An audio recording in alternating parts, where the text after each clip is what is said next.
ಎಲ್ಲ ವಿದ್ಯಾರ್ಥಿಗಳಿಗೆ Kannada active teacher YouTube ಚಾನಲ್ಗೆ ಆತ್ಮೀಯವಾದ ಸ್ವಾಗತ. ಪ್ರಿಯ ವಿದ್ಯಾರ್ಥಿಗಳೇ, ಇವತ್ತಿನ ಈ ಒಂದು ವಿಡಿಯೋದಲ್ಲಿ ನಾವು ಗಣರಾಜ್ಯೋತ್ಸವದ ಇತಿಹಾಸದ ಬಗ್ಗೆ ತಿಳಿದುಕೊಳ್ಳೋಣ.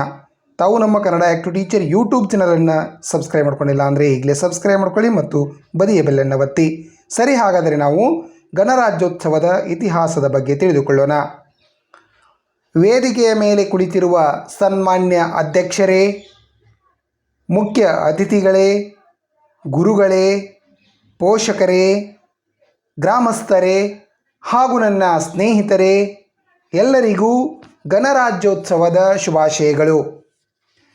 1947 ಆಗಸ್ಟ್ 15ರಂದು ಭಾರತದ ಸ್ವಾತಂತ್ರ್ಯದ ನಂತರ ದೇಶವು ಭಾರತದ ಸರ್ಕಾರದ ಕಾಯಿದೆ 1930 ಮೂಲಕ ಆಡಳಿತ ನಡೆಸಲ್ಪಟ್ಟಿತ್ತು.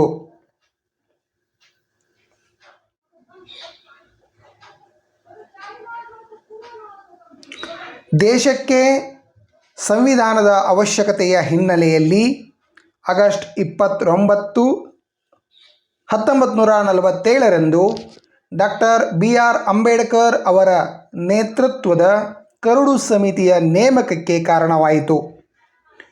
ಅಂಬೇಡ್ಕರ್ ಕರಡು ಸಮಿತಿಯು ಸಂವಿಧಾನದ ಸಭೆಗೆ ಕರಡನ್ನು ಸಲ್ಲಿಸಿತು.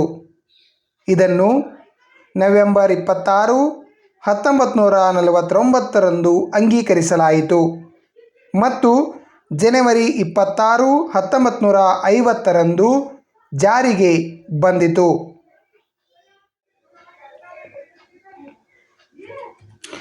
ಭಾರತದ ಮೊದಲ ಗಣರಾಜ್ಯೋತ್ಸವವನ್ನು ಜನವರಿ 26, 1950ರಂದು ಆಚರಿಸಲಾಯಿತು. ಭಾರತದ ಮೊದಲ ರಾಷ್ಟ್ರಪತಿ ಡಾಕ್ಟರ್ ರಾಜೇಂದ್ರ ಪ್ರಸಾದ್ ಅವರು ದೆಹಲಿಯ ಇರ್ವಿನ್ ಸ್ಟೇಡಿಯಂನಲ್ಲಿ ರಾಷ್ಟ್ರಧ್ವಜವನ್ನು ಹಾರಿಸಿದರು ಮತ್ತು ನಂತರ ರಾಷ್ಟ್ರಗೀತೆಯನ್ನು ಹಾಡಿದರು.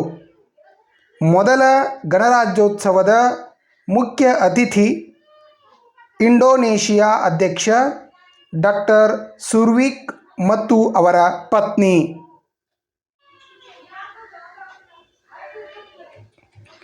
ಡಾಕ್ಟರ್ ರಾಜೇಂದ್ರ ಪ್ರಸಾದ್ ಅವರು ಸಶಸ್ತ್ರ ಪಡೆಗಳ ಗೌರವ ವಂದನೆ ಸ್ವೀಕರಿಸಿದರು ಮತ್ತು ಈ ಐತಿಹಾಸಿಕ ಕಾರ್ಯಕ್ರಮಕ್ಕೆ 15,000ಕ್ಕೂ ಹೆಚ್ಚು ಜನ ಸಾಕ್ಷಿಯಾದರು.